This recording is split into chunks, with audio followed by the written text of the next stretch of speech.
사주팔자는 타고난다는 말이 있지요. 저는 미신을 믿는 편은 아니지만 가끔은 제 힘으로 어쩌지 못하는 운명 같은 것이 분명 존재하는 것은 아닐까 하고 생각할 때가 있답니다. 누군가는 돈이 많은 제복을 타고나고 누군가는 남편복, 부인복 혹은 자식복을 타고난다잖아요. 제 운명은 술복을 타고난 게 아닐까 하는 생각을 많이 해봤습니다. 참고로 저는 술을 한 방울도 못 마신답니다. 술에 입만 대도 얼굴이 확확 달아오르고 심장이 너무 뛰어서 쓰러져 버리는 체질이거든요. 그런 제가 어째서 술복을 타고났냐고요? 제 이야기를 들어보면 알게 되실 겁니다. 사실 제 운명 속에서 술은 언제나 복이라기보다 재앙이나 악몽 같았죠. 제가 태어난 곳은 버스도 하루에 겨우 몇 대 지날 정도로 한적한 깡촌이었고 그때 당시 시대 상황과도 더욱 뒤처진 곳이라 20살 아주 어린 나이에 결혼을 하게 됐어요.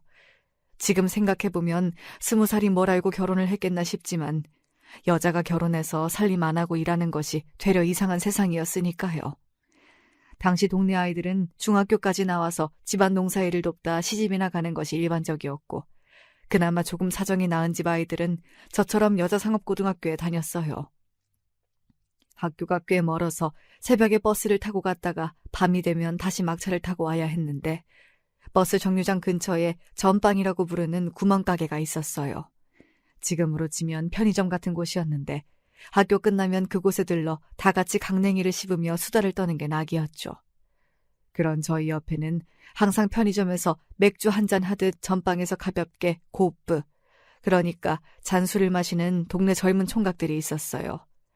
우리는 낄낄거리며 누가 잘생겼니 못생겼니 하며 농담을 했는데 그중 한 남자가 제 남편이 될 줄은 몰랐답니다. 남편은 저보다 3살 많은 동네 한량 오빠였어요. 매일같이 동네 전방에 죽치고 앉아있다가 제가 학교 끝나고 집으로 돌아오는 버스에서 내리면 졸졸 따라다니며 첫눈에 반했다는 둥, 하늘의 별도 따라주겠다는 둥 온갖 가머니설로 꼬시더군요.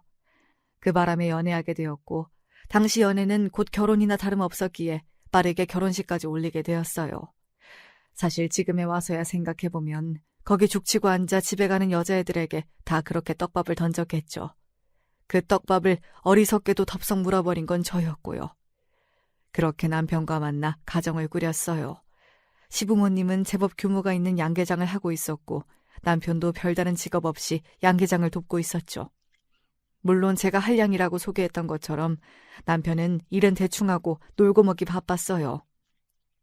시부모님은 하루 걸러 네 남편 닭사료 안 주고 어딜 갔냐며 분통을 터뜨리셨고 저는 친구들과 읍내에서 술을 마시고 있는 남편의 목덜미를 잡아 끌고 오곤 했죠.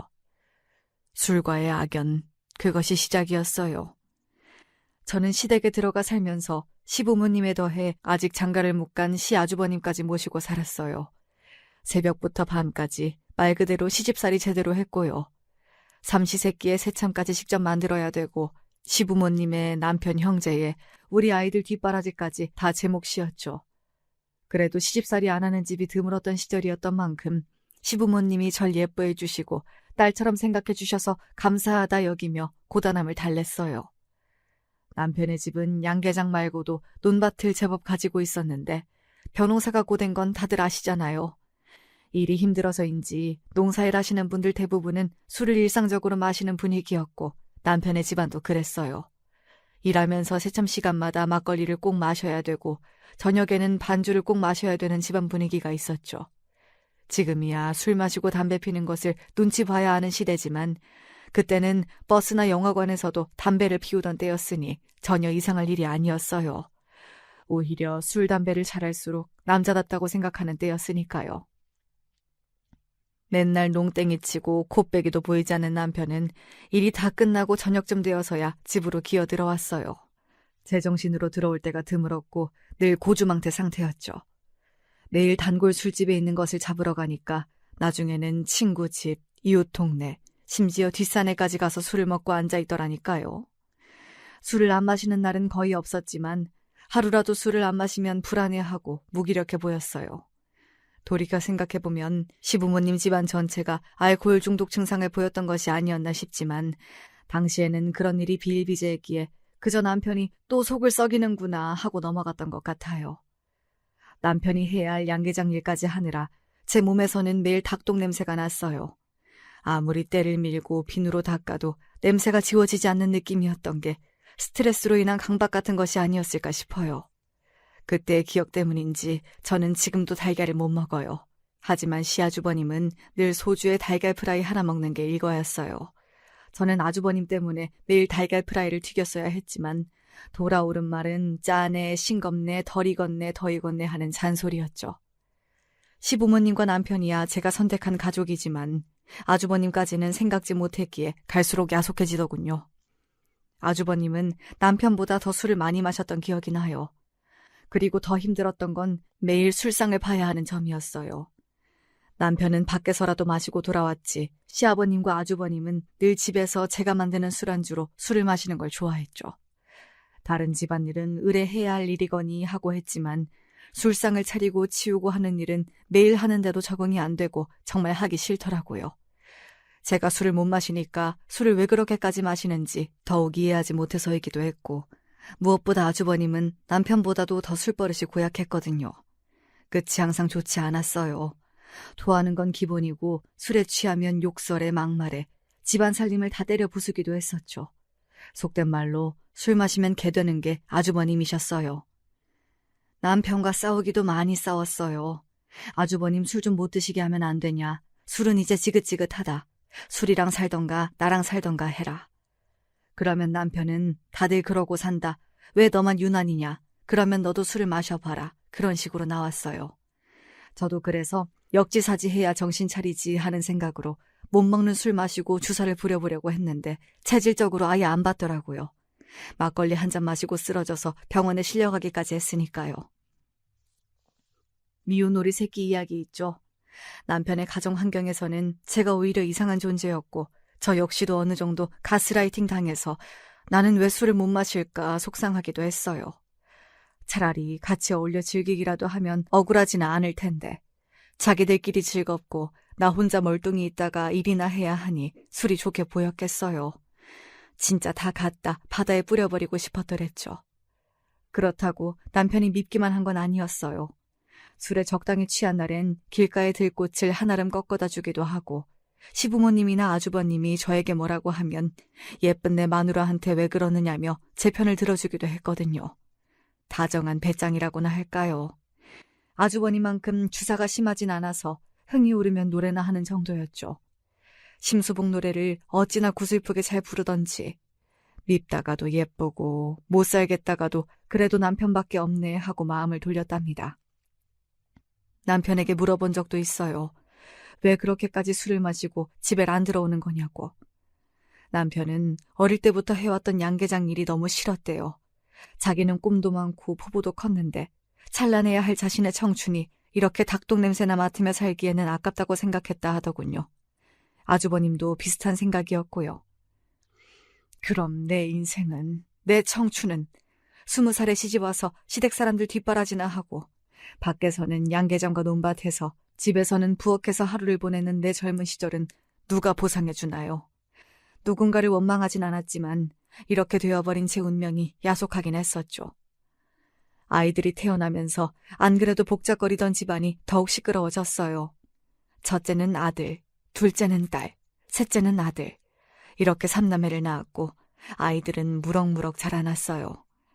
아이들이 커가면서 저는 시댁에서 분가하기를 더욱 절실히 원하게 되었어요. 시골 깡촌이라 아이들 교육 여건도 좋지 않았고 아이들이 시대에서 뒤처진 시댁 어르신들 분위기 속에서 자라기를 원치 않았어요. 학교는 국민학교만 나와도 된다. 얼른 농사일이나 배워라 하는 옛날 어르신들 생각들. 그리고 매일 술 마시는 분위기까지 아이들이 닮지 않기를 바랐죠. 불행히도 아주버님이 이른 나이에 운명을 달리하시게 되었어요. 원인은 역시 그놈의 술이었죠. 읍내에서 동창회가 있다고 저녁에 나가신 이후 이틀이 지나도 돌아오지 않으셔서 가족들 모두 뭔 일이 생겼구나 하고 발칵 뒤집혔어요. 사방으로 찾아도 보이지 않았고 수소문 끝에 마지막 동선을 파악하게 되었죠. 초반에 말씀드렸죠. 버스가 잘 다니지 않는 깡촌이라고. 아주버님은 동창들과 늦게까지 술을 마시다 버스가 끊겨버려서 집까지 걸어가겠다고 하셨대요. 읍내에서 집으로 가는 길에 저수지가 하나 있는데 술에 많이 취해서 저수지 쪽으로 간 게 마지막 모습이라는 것을 알아냈죠. 경찰들의 수색 끝에 저수지 바닥에서 아주버님의 시신을 발견하게 되었어요. 무엇 때문에 저수지로 들어간 건지, 실족인지 술에 취해 목욕이라도 하시려던 건지. 당시에는 지금처럼 CCTV 같은 것도 없었기 때문에 아직까지도 직접적인 원인은 알 수 없지만 가족들과 동네 사람들 모두 입을 모아 얘기했죠. 그놈의 술이 문제였다고. 결국 술이 아주버님을 잡아먹었다고. 젊은 나이에 결혼도 못하고 유명을 달리한 아주버님의 장례식은 말 그대로 초상집 분위기였어요. 시어머니는 술 때문에 아들을 잃었다며 장례식장에 있는 술병을 다 깨버리셨고 아무도 술 한 잔 입에 댈 수 없었죠. 조문객도 동네 사람들 외에는 많지 않았는데 그중 제 고등학교 동창들이 소식을 듣고 한달음에 와주었어요. 생각해보니 결혼하고서 오랜만에 만남이었더군요. 여자 상고를 졸업하고 그 길로 취직하면 회사의 경리나 회계 쪽으로 취직하게 되거든요. 그중 저와 가장 친했던 친구 한 명이 졸업 후 서울로 올라가서 나름 좋은 회사에 취직했다고 하더라고요. 회사에서 만난 사람과 결혼도 하고 아이에게 피아노, 발레 이런 고급스러운 것들을 가르치며 예쁘게 키우고 있더군요. 우리 아이들은 개구리나 도롱뇽 잡으러 다니고 이른 나이에 농사일도 돕고 그렇게 살고 있었는데 지금이야 숲 어린이집이며 숲 체험이며 더 비싼 돈 주고 자연 체험을 시키지만 그때 저희 동네에 천혜의 자연 말고는 공부방이나 보습학원 정도도 찾아볼 수 없는 상황이었죠. 아주버님 말처럼 저희 아이들까지도 나와 남편처럼 이 동네를 떠나지 못하고 정말 양계장이나 하며 살게 되지 않을까 하는 두려움이 엄습했어요. 같은 고등학교를 나왔지만 나와 전혀 다른 삶을 살게 된 친구의 얘기를 듣고서 정말 아차 싶었습니다. 아주버님의 초상을 치르고 집안 분위기는 완전히 달라졌어요. 허무한 일로 장남을 잃은 시부모님은 삶의 의욕을 잃었고 더 이상 예전처럼 적극적으로 일하시지 않으셨죠. 술 때문에 아들을 잃었으니 술을 쳐다도 보기 싫을 법도 한데 시아버님은 슬픔을 잊기 위해 오히려 더 많은 술을 드셨어요. 그나마 남편이 정신을 차리고 장남의 역할을 하기 시작했지만 도저히 저희들만의 힘으로 상황을 유지하기 어려웠죠. 그래서 양계장만 남겨놓고 논밭은 전부 팔아버렸어요. 저는 계속 남편에게 서울로 가자고 하고 싶었지만 장남을 잃은 시부모님을 놓고 떠날 수 없기에 말도 못 꺼내고 있었어요. 그런데 남편이 먼저 시부모님께 얘기하더군요. 서울로 이사를 가겠다고요. 양계장 일 하나 정도는 시부모님이 충분히 하실 수 있고 3대가 먹고 살기에 양계장만으로는 부족하니 서울에서 새 일자리를 잡겠다고 했죠. 하지만 속내는 예전부터 계속 양계장 말고 다른 일이 하고 싶었던 모양이에요. 오히려 지금 벗어나지 못하면 평생 양계장에 매여 살 것 같다고 나중에서야 저에게 말하더군요. 그렇게 살다가 결국 아주버님과 같은 결말을 맞이할까 두려웠다고요. 저 역시 아이들 교육이 가장 큰 이유였지만 남편과 상경이란 목표는 같았기에 시부모님의 허락이 떨어지자마자 기다렸다는 듯 서울로 이사를 오게 되었어요. 남편은 취직 자리를 알아보다 화물차 운송 일을 하게 되었죠. 위험하고 험한 일이지만 버는 돈은 많다며 시부모님이 땅 팔고 남은 돈으로 화물차를 사서 일을 시작했어요. 저 역시 고등학교 친구가 소개해준 격리 일을 시작했어요. 남편이 하는 일은 낮밤 없이 전국을 누비며 다니는 일이었기에 주말이나 겨우 얼굴 한번 볼 수 있었고 저는 누구의 도움 없이 아이 셋을 혼자 키워야 했죠. 지금은 어린이집이나 유치원이 잘 되어 있지만 당시에는 어디 맡길 데도 없었어요. 첫째와 둘째는 나름 많이 커서 학교도 혼자 등교하고 제 앞가림을 할 수 있었지만 셋째는 아직 어려서 제가 출퇴근하며 돌보기 어려웠죠. 그래서 눈물을 머금고 아이가 클 때까지만 일단 시부모님께 맡겨놓기로 결정하고 첫째와 둘째만 데리고 살게 되었어요. 다들 그렇듯 저희도 빈손으로 상경에 반지하에서 시작했어요. 남들 하는 고생 저희도 피해가지 않고 다 겪어봤답니다. 장마 때 집이 물에 잠겨서 대피하고 도둑이 들어 결혼반지와 애들 돌반지 같은 얼마 없는 귀중품들 싹 다 훔쳐가기도 하고 집주인이 보증금 떼먹고 도망가기도 하고 그렇지만 남편과 함께 열심히 일하고 먹을 것 입을 것 아껴가며 돈을 모아 반지하에서 벗어나 작은 빌라에 들어가고 또 더 많은 돈을 모아 작은 아파트에 들어갔어요. 그때부터 이제는 좀 살만하다 하고 느끼기 시작했죠. 살만해지면서 저는 가장 먼저 늘 눈에 밟혔던 막내부터 데리고 왔어요. 막내는 3살 때부터 학교 들어가기 전인 7살 때까지 시부모님 손에 컸죠. 명절에 내려갈 때나 볼 수 있었던 막내는 시골에서 산으로 들로 뛰어다니며 흙 퍼먹고 커서 시골 똥강아지 같았어요. 사실 시부모님을 부모처럼 여기고 자랐기에 처음에는 저나 남편도 어색해했고 첫째와 둘째와는 서로 어색해했죠. 저는 돈이 없어도 아이들 교육에 필요한 돈은 아끼지 않았어요. 그러려고 서울까지 고생하며 올라온 거였으니까요. 그래서 첫째와 둘째는 공부도 많이 시키고 필요하면 과외까지 붙여줬어요. 첫째와 둘째는 잘 따라와 주어서 성적도 잘 나오고 모범생으로 자랐답니다. 반면 막내는 유년기를 자유롭게 보내서인지 공부에는 영 취미가 없었어요. 형과 누나가 억지로 공부를 시켜봐도 가만히 앉아있지를 못했고 사춘기 때에는 아예 집에도 안 들어오고 친구들이랑 여기저기 쏘다니더라고요. 수만 번 얘기했죠. 엄마 아빠가 이렇게 고생하며 서울 올라온 이유는 너희들 교육 때문이라고. 막내 네가 이렇게 엄마 속 썩이면 그간 고생한 게 물거품이 되는 것 같다고. 근데 막내는 막내 나름대로 마음의 상처가 있었더라고요. 자기는 엄마 아빠가 자기를 버린 줄 알았대요. 형과 누나는 데리고 살면서 자기만 왜 할머니 할아버지랑 있어야 되는지. 명절 때 와서도 데리고 갈 줄 알았는데 왜 나는 데리고 가지 않는지 이해할 수 없었대요. 그래놓고 갑자기 또 예고도 없이 서울로 데리고 와서 안 그래도 자기만 물과 기름처럼 섞이지 못하고 겉도는 것 같았는데 자꾸 공부 못한다고 뭐라 하니 이 집에 있으면 안 되는 거 아닌가 하고 불안하고 슬펐다고 하네요.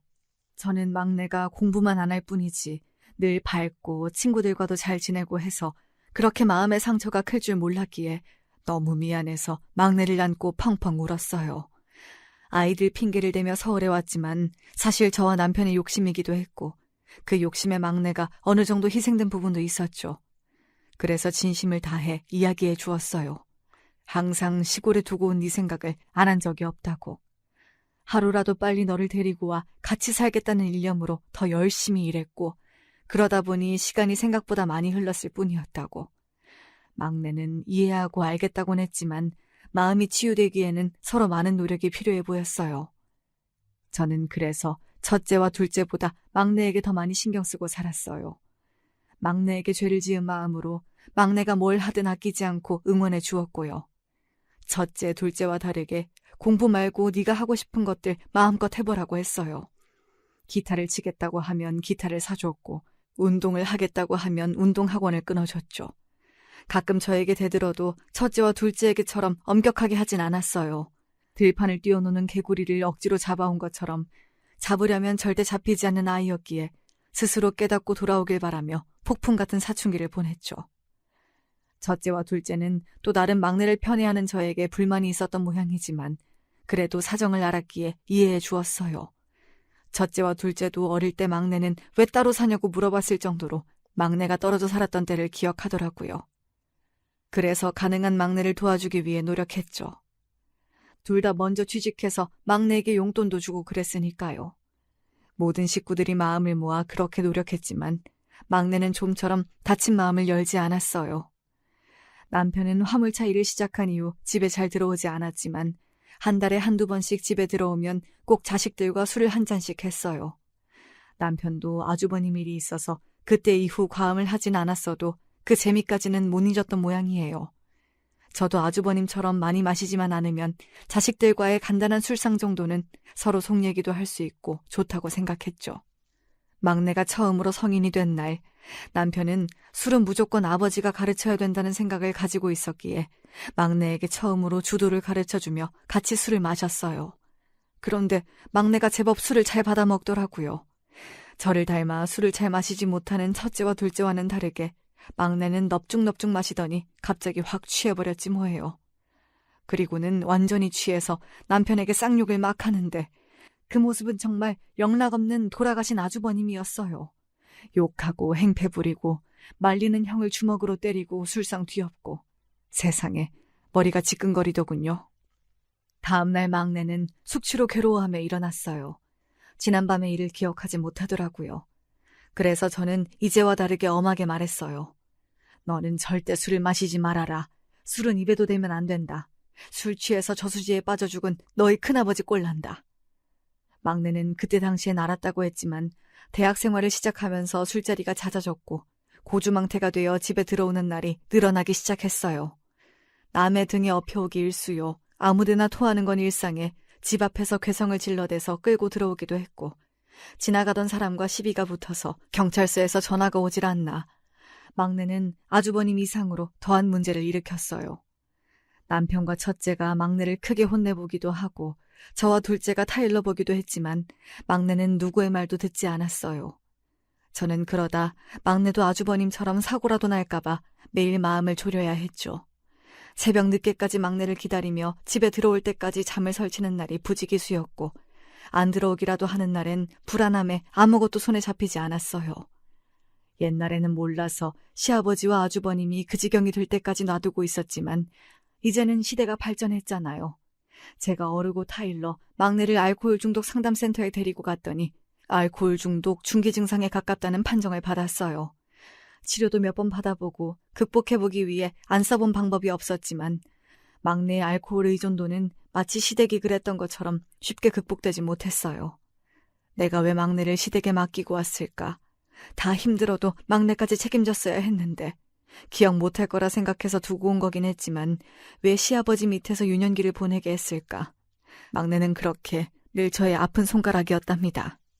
옹알이하며 기어다니던 게 엊그제 같은데 아이들이 장성해서 이제 시집장가 갈 때가 되었어요. 첫째는 자기와 비슷한 참한 아가씨를 데리고 와서 별탈 없이 결혼식을 올렸어요. 저는 제가 시집살이를 힘들게 했던 경험이 있어서 절대 며느리들에게 시집이 부담되지 않도록 하자고 다짐했기 때문에 첫째가 결혼한 이후 내 아들이 아니라 다 키운 남이다 생각하고 거의 연락도 하지 않고 지냈죠. 며느리는 그래도 요즘 아이답지 않게 종종 연락도 하고 찾아오기도 했지만 제 쪽에서 오히려 늘 오지 말라고 편하게 집에서 쉬라고 거부했어요. 오죽하면 며느리가 자기 안 보고 싶으시냐고 섭섭하다고 할 정도였죠. 둘째도 시집 안 가겠다고 귀여운 소리를 해대더니 어느 날 아주 건장한 곰돌이 같은 남자를 데리고 와서 결혼하겠다고 하더라고요. 반짝이는 드레스를 입고 신부 입장하는데 내 딸이지만 어찌나 예쁘던지. 결혼하고서 남편과 캠핑도 자주 다니고 알콩달콩 잘 살아서 제가 부러울 정도였어요. 종종 찾아와서 남편이 뭘 서운하게 했다는 둥 투정을 부리다가 반찬들을 가져가고 그런 소소한 시간들이 참 소중한 나날들이었죠. 첫째와 둘째는 각자 잘 살고 있었지만 저의 가장 큰 걱정거리는 아이들에게 자식이 없다는 것이었어요. 딱히 대를 이어야 한다는 것은 아니었지만 첫째의 경우 아이를 원하는데도 생기지 않았거든요. 몇 번 유산하고 시험관 시술도 받았는데 며느리도 너무 힘들어하고 보는 저도 안타깝더라고요. 그러니 억지로 아이를 가지라고도 못했죠. 그저 아이를 가지고 싶어하는 며느리를 위로해 줄 수밖에요. 둘째의 경우는 아직 신혼을 더 즐기고 싶다고 해서 안 가진다고 했는데 짐작하기로는 둘째네 사업이 아직 안정되지가 않아서 금전적인 이유로 임신을 미루는 중인 것 같았어요. 물어보면 말론 아니라고 하지만요. 그래서 제가 도와줄 수 있으니 만약 아이를 가지는 걸 미루는 이유가 돈 때문이라면 말하라고 했지만 알아서 하겠다라고만 하더라고요. 각자의 사정이 있어 어쩔 수 없었지만 저도 옛날 사람인 건지 주변 친구들이 하도 자랑을 해대서 그런 건지 손주 한번 품에 안아보고 싶은 마음이 들더군요. 티를 내진 않았어도 유전자를 이어야 하는 인간의 본능인 건지 나이가 들어서 예뻤던 자식들 어린 시절이 그리운 건지 할머니 손잡고 걸어가는 아가를 보면 왜 그렇게나 이쁜지 모르겠더라고요. 내 인생에 손주복은 없구나 하고 살았죠. 그리고 제 인생의 숙제였던 막내는 대학교도 간신히 졸업하고 한동안 백수로 지냈다가 몇 번 취업을 하긴 했는데 그놈의 술버릇 때문에 거의 잘리다시피 하고 여러 직장을 전전했어요. 신입사원 소개하는 자리에서 상사 멱살을 잡고 상을 뒤엎는데 누가 회사에 데리고 있고 싶어 하겠어요. 막내도 계속되는 사건 사고에 마음을 조금 고쳐먹었는지 아니면 나이가 들면서 자연스럽게 철이 조금 든 건지 술을 줄이려고 노력하긴 하더라고요. 저렇게 문제가 있었던 아이도 철이 드는구나 하고 조금 안심을 했죠. 취직하고 출퇴근이 힘들다며 자취방을 얻어달라기에 사람답게 산다면 그 정도는 얼마든지 해주겠다 하고 얼른 얻어줬어요. 뒤늦게 그게 실수였다는 걸 깨달았지만 말이죠. 어느 날 갑자기 막내가 저와 남편에게 저녁을 사겠다고 하더군요. 세상에 이런 날도 오는구나 하고 저와 남편은 잘 차려입고 막내가 예약해둔 식당에 갔어요. 어느 고급스러운 식당에는 막내뿐 아니라 웬 여자가 앉아있더군요. 누구냐고 물어보나마나 막내가 결혼하고 싶은 여자라고 소개했어요. 회사에서 사내 커플로 만났는데 제가 얻어준 방에서 동거한 지 꽤 되었다고요. 저는 만약 결혼 생각이 있는 여자를 소개하는 자리라면 미리 귀띔하고 언지를 줬어야 했던 거다 하고 아직 철없어 보이는 두 남녀를 꾸짖었어요. 여자아이는 어머님, 제가 상식이 없어서 잘 몰랐어요. 근데 미리 말하면 저 따로 부르실까봐 그랬어요 하고 생글생글 웃으며 대꾸하더군요. 그 말인즉슨 따로 부르지 마라 하는 경고 아니겠어요. 이 아이 보통이 아니구나 했어요. 남편은 눈치 없이 또 술을 시키지 뭐해요. 이런 날에는 술을 마셔야 된다면서요. 저는 남편도 그렇고 막내도 그렇고 술 마시면 또 중요한 자리에서 주사를 부릴까봐 시키지 말라고 했는데 여자애가 뭘 아는지 모르는지 냉큼 손을 번쩍 들며 술을 시키더군요. 그래서 딱 한 병만 반주로 시키라고 했죠. 셋이 술을 따르고 잔을 부딪히더니 순식간에 병이 비워졌어요. 남편과 막내야 익히 알고 있었지만 여자아이도 술을 정말 잘 마시더라고요. 넷이 있는데 셋이 술로 콩짝이 잘 맞으니 술이 너무 빨리 없어지더군요. 3병, 4병. 너무 과하다 싶어서 이제 그만 시키라고 하자 갑자기 여자아이가 소리를 꽥 지르지 뭐해요. 아줌마가 뭔데 왜 술을 마셔라 말아야! 신나서 술을 마시던 남편과 막내도 여자아이의 추태에 놀라 정지하더군요. 남편은 도끼 눈을 뜨며 어디서 지금 아줌마야! 하고 화를 냈고 막내도 이건 아니다 싶었는지 여자아이 입을 막으며 끌고 나갔어요. 저는 기가 막혀서 자리를 박차고 나갔고 며칠 동안 화가 가라앉지를 않았어요. 그렇게 일방적이고 갑작스럽게 자리를 만든 것도 경우가 아니라고 생각했는데 첫 만남에서 말본세며 술버릇하며 너무 예의가 없었어요. 막내는 하필 골라도 왜 그런 애를 골랐는지 도대체가 속을 안 썩일 데가 없는 게 너무나 화가 나더라고요. 며칠 후 막내와 그 여자아이가 집까지 찾아왔어요. 물론 이번에도 언질은 없었지만 집 앞에서 문전박대할 수도 없었기에 일단 드렸죠. 두 아이는 무릎까지 꿇고 죄송하다고 사죄하더군요. 특히 여자아이가 닭똥 같은 눈물까지 흘리면서 자기가 사실 술을 잘 못하는데 긴장해서 술을 마셨고 그래서 금방 취하는 바람에 큰 실수를 저질렀다는 얘기를 구구절절 하더라고요. 그렇게까지 하는데 계속 화를 내고 앉아있을 순 없잖아요. 그리고 술을 잘 못한다는 얘기가 그나마 조금은 마음에 들었고요. 막내가 술로 인한 문제가 많으니 저처럼 술을 못하면 막내를 좀 잡아줄 수 있지 않을까 싶었죠. 그렇게 철딱선이 없어 보이는 두 사람의 결혼식이 진행되었어요. 기쁨보다는 불안이 앞섰지만 그래도 자기들 가정이라도 꾸리면 책임감이라도 좀 더 키워지지 않을까 싶기도 했죠. 막내까지 보내고 나니 정말 내가 할 일은 다 한 것 같고 내 품에서 아이들이 다 떠난 것 같고 하는 휑한 마음에 첫째, 둘째 결혼식 때와 달리 눈물이 주룩주룩 쏟아지는 거예요. 특히 키우면서 많이 미안했고 또 마음고생했던 막내였기에 혼주 화장도 다 지워질 정도로 울어버렸어요. 막내는 제가 해줬던 원룸에서 신혼살림을 차리겠다고 했어요. 저는 조금 더 돈을 보태줄 테니 좀 더 넓은 평수에서 살라고 했지만 이사도 귀찮고 괜찮다고 하더군요. 그래서 그러라고 하고 넘어갔는데 결혼식 이후 신혼여행을 다녀와서 두 사람 다 정말 전화 한 통 없는 거예요. 뭔 일이라도 났나 싶어 마음 졸이다가 막내에게 전화를 걸었어요. 막내는 전화도 받지 않더군요. 아무리 해도 연락이 안 되니 망설이다가 며느리에게 전화했더니 역시나 감감무소식이었죠. 그러면 안 되는 걸 알지만 저는 혹시나 막내가 아주버님처럼 술 먹다 사고가 나서 연락이 안 되는 그런 비극적인 상상을 하며 급히 막내의 집으로 달려갔어요. 벨소리를 누르니 한참 후에야 막내가 역시나 고주망태가 되어 나오더라고요. 기가 막혀서 또 술 마셨니? 하고 물었더니 저 안쪽에서 내가 술을 마시던 말던 무슨 상관이야 하는 새된 목소리가 새어나왔어요. 며느리 목소리였죠. 저는 화가 나서 막내를 밀치고 집 안으로 들어갔어요. 집은 개판이 따로 없더군요. 언제 청소했는지 모를 먼지 가득한 바닥과 언제 설거지했는지 모를 곰팡이 쓴 싱크대, 쓰레기장을 방불케 하는 거실에 가장 화가 나는 부분은 수많은 빈 술병들이었어요. 언제부터 마셨기에 저렇게까지 쌓여있는 건지 뒷골이 뻐근하게 땡기더라고요. 이래서 이사하기 귀찮다는 얘기가 나온 거구나 깨달았죠. 저는 일단 팔을 걷어붙이고 집을 싹 청소하기 시작했어요. 두 사람은 술에 취해서 제가 청소를 해도 잠자기 바빴고 한 3시간 정도 청소를 하자 그나마 집이 사람 사는 꼴로 보일 정도는 되었어요.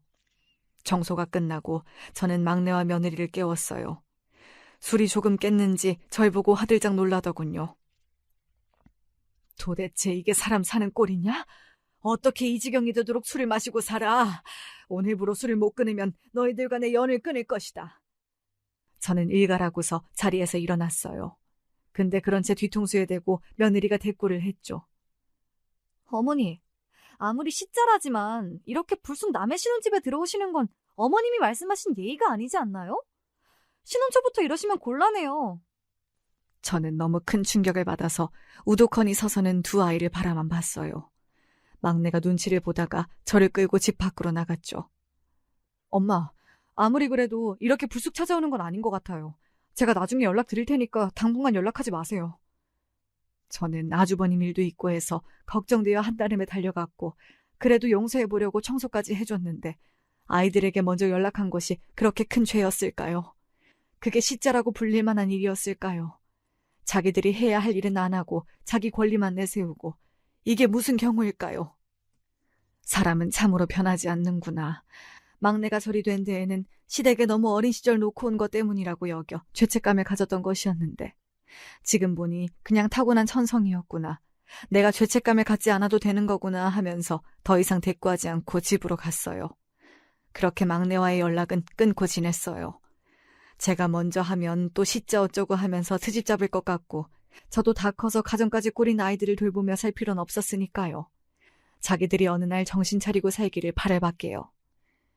막내는 제가 그렇게 불쑥 찾아갔던 것 때문인지 뭔진 모르겠지만 금방 그 집을 팔고 이사를 갔더라고요. 그런데 이사간 집의 주소도 안 알려주더라고요.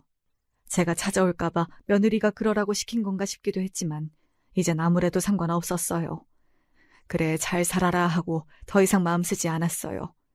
간혹 막내에게서 잘 지내고 있다고 안부 연락만 올 뿐 명절에조차 오지 않았지만 이젠 내 자식이 아니라 며느리 남편이다 생각하기로 했죠. 가끔은 속상하기도 했지만 무소식이 희소식이다 하고 마음 돌리면서 시간을 보냈어요. 다 큰 애들 언제까지 걱정하고 살 수 없는 거고 이제부터는 자기 앞가림 자기가 해야죠. 가족이라도 다 마음 맞는 것도 아니고 다 예쁠 수 없잖아요. 막내의 경우처럼 어쩌면 남보다 더 많은 상처를 줄 수 있는 게 가족이더라고요. 그렇게 세월이 흘러갔어요. 첫째와 둘째는 평범하게 잘 살았고 막내는 여전히 연락이 거의 없었지만 그래도 지들 나름 잘 살고 있는 모양이었죠. 손주가 없어서 조금 걱정했던 때도 있었지만 노력해도 되지 않는 일들은 세상에 많으니 이 또한 운명이다 하며 받아들였어요. 자신들이 더 힘들 텐데 저까지 스트레스 받게 하면 안 되잖아요. 첫째와 둘째의 경우를 봐서도 그렇고 확실히 임신이 잘 안 되는 세대인 것 같기도 하더라고요. 남편은 저와 같이 늙어갔어요. 화물차 일은 잘 되는 편이었지만 나이가 들어 그만뒀고 저와 남편이 그동안 모은 돈으로 서울 쪽에 작은 건물 몇 개를 사뒀어요. 나이 들어서 할 게 없어지면 세나 받으면서 살려고 했던 거였는데 그 건물들 가격이 다 천정부지로 뛰어서 저희는 뜻밖의 노년을 걱정하지 않아도 될 정도의 부자가 되었어요. 그걸로 첫째, 둘째 결혼도 시킨 거였죠. 그러다가 남편과 건물 청소를 하며 건물 관리나 하고 살던 중 셋째를 결혼시켰고 건물을 사고 팔면서 꽤 많은 이익을 남겼답니다.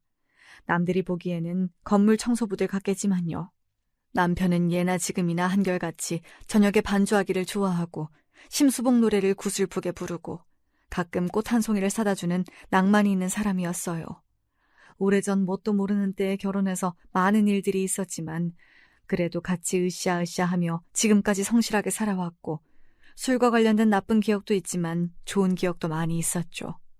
남편 쉬는 날 아이들과 다 같이 바닷가에 간 기억이라던가 반지하에 물이 차서 함께 물을 퍼나르던 기억, 5 식구 둘러앉아 제가 한 김치찌개에 밥을 먹었던 기억 같은 그런 행복했던 순간들로 남편과 평생을 살아왔던 것 같아요.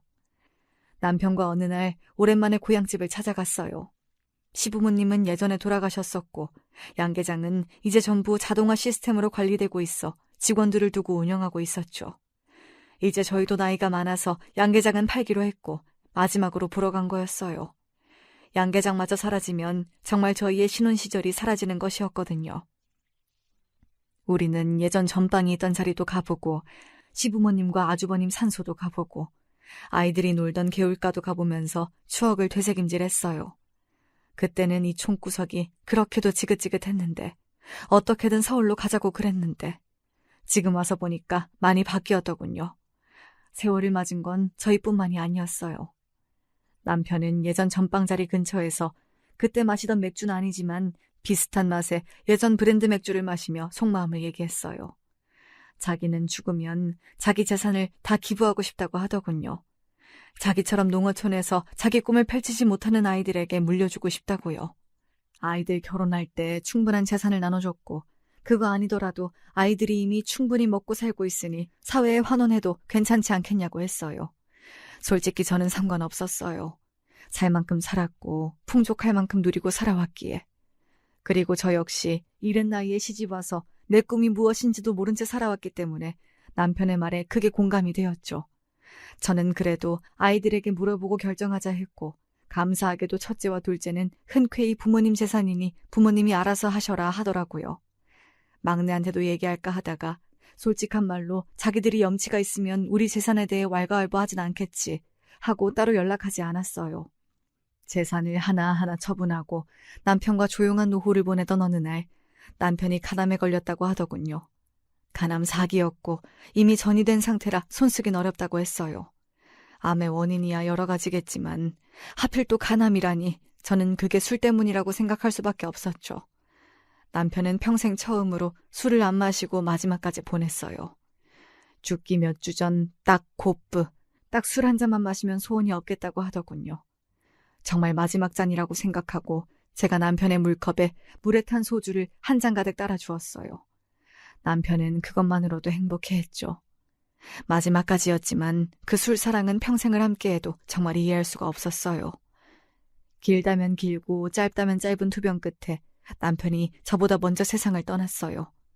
아무리 마음의 준비를 계속 해왔다지만 그래도 한평생 같이 살아온 사람인데 너무 마음이 아프더군요. 그나마 자식들이 제 옆에서 저를 지켜주었기에 무너지지 않고 장례식을 지킬 수 있었던 것 같아요. 첫째와 둘째는 한달음에 달려왔고 며느리와 사위까지 바로 상복으로 갈아입고 장례를 치렀어요. 셋째는 전화를 받지 않아서 문자로 남겼죠. 사실 몸에서 멀어지면 마음도 멀어진다고 셋째에 대한 자식으로서의 정이나 기대가 많이 사라져서 오지 않더라도 상관은 없었어요. 그 여자애랑 오는 게 오히려 더 저희에게는 불편할 수 있었거든요. 첫째와 둘째도 연락해 보았다는데 받지 않는다고 했어요. 두 아이들도 저보다 막내와 연락을 하지 않고 살았기에 만약 장례식장에 오더라도 싸움만 날 게 뻔했어요. 막내가 저에게 했던 행동들, 며느리가 했던 말들이 용서가 되지 않는다고 했었으니까요. 저야 자식이니까 용서하지만 다른 형제들은 안타깝게도 그게 안 됐나 봐요. 다제불찰이죠. 그런데 둘째 날 저녁 조문객들이 한산해졌을 무렵에 갑자기 막내가 등장했어요. 며느리와 함께요. 늦은 시간이라 빈소에는 저희 가족밖에 없었죠. 저는 그래도 예뻐했던 자식이라 모처럼 얼굴을 보니 반갑기만 하더군요. 태어났을 때 막둥이라고 예쁨 많이 받았는데 이제는 머리가 희끗희끗하더라고요. 눈을 동그랗게 뜨고 저에게 따박따박 따지던 며느리는 고개를 푹 숙이고 눈치를 보며 막내 뒤에 딱 붙어 있었어요. 인사도 하는 동 마는 동. 오기 싫은데 억지로 온 티가 역력했죠. 그래도 지 시아버지 가는 게 얼굴이라도 비추러 왔으니 큰 기대는 하지 말자 생각하며 상도 차려주었고 첫째와 둘째를 억지로 막내 부부 앞에 앉히며 이야기 나누라고 했죠. 저는 마침 다른 조문객이 와서 자리에서 잠시 일어났고 이리저리 상을 차리며 조문객을 맞이하다 문득 막내 부부가 있던 자리를 보니 이미 가버렸더라고요. 그래도 발인까진 이따가 가지 했다가 애써 서운한 마음을 감추고 있는데 둘째가 화가 잔뜩 난 얼굴로 저에게 왔어요. 엄마, 혹시 애들한테 유산 다 기부했던 얘기 안 했어? 저는 연락도 안 되니 뭘 말할 기회도 없었다고 했죠. 둘째는 분통을 터뜨리며 걔네 여기 온 거 아빠 보러 온 거 아니라 유산 뭐 없나 하고 온 거야 라고 하더라고요. 저는 애써 아무리 그래도 그건 아니겠지. 아빠 보러 온 김에 궁금해서 물어볼 수도 있지 하고 좋게 생각하고 넘기려 했어요. 둘째가 계속 아무리 생각해도 화가 난다면서 막내 부부에 대해 분을 사귀지 못했고, 저 역시 막내 부부에게 실망스럽고 화가 나긴 했지만 아빠 가는 길이니 좋게 보내드리자며 다독였죠. 장례를 무사히 마치고 저는 이것저것 처리할 것들을 처리하며 조금 바쁘게 지냈어요. 첫째와 둘째 부부는 고맙게도 제가 혹시나 적적해할까봐 종종 저희 집에 와서 함께 저녁도 먹고 산책도 다니고 해주었죠. 그러다가 남편이 떠난 지 얼마 되지 않아 갑자기 막내에게 전화가 왔어요. 할 얘기가 있는데 집에 있냐면서요. 수십 년 만에 처음으로 자발적으로 집에 오겠다는 막내가 그렇게 어색할 수가 없더라고요. 뭔가 꿍꿍이가 있겠구나 어느 정도 예상은 했죠. 집으로 온 막내와 며느리는 제가 차려준 밥을 먹고 과일까지 먹으면서 별말을 안 하더라고요. 지들도 어색하겠지 하고 저도 애써 대화를 하려고 노력하진 않았어요. 할 말은 뻔했으니까요. 막내는 결국 용기가 없는지 아빠가 드시던 술 없냐고 물었어요. 저는 남편이 고이 모셔놨다가 한 번도 마시지 못한 인삼주를 꺼내 막내에게 주었죠. 이제 나이도 먹을 만큼 먹었고 남편 초상 치른 지 얼마 되지도 않았으니 시어머니 앞에서 예전처럼 주사를 부리지 않겠지 하고 지켜봤어요. 막내와 며느리는 홀짝홀짝 술을 마시면서 조금씩 입을 열더군요. 며느리는 자기들이 얼마나 힘들게 살아왔고 얼마나 서러웠는지 얘기하며 훌쩍훌쩍 울더라고요. 또 조금씩 취하는 것 같아서 불안했어요. 그러다가 인삼주가 반병 정도 비워졌을 때 드디어 본론을 말하더군요. 어머니, 그래서 진짜 아버님 가지셨던 재산을 전부 기부하셨다고요? 하나도 남김없이? 아주버님이랑 신우는 결혼할 때 집도 해주셨다면서요. 저희는 안 해주셨잖아요. 난 분명 해주겠다고 했는데 니네가 그 집에서 계속 살겠다고 했고 연락을 끊은 것도 너희였지 않니? 그때 못 받은 거 그럼 지금이라도 주세요. 무슨 떼인 돈 받으러 온 사람도 아니고 갑자기 찾아와서 돈을 달라니 기가 막힌 상황에 손이 벌벌 떨리더라고요. 그래도 정신을 차리자 생각하고 단호하게 말했어요. 말했듯이 이건 남편의 유언이다. 우린 이제 남은 재산 다 사회에 기부하고 가진 건 없다. 그러므로 너희에게 줄 것도 없다.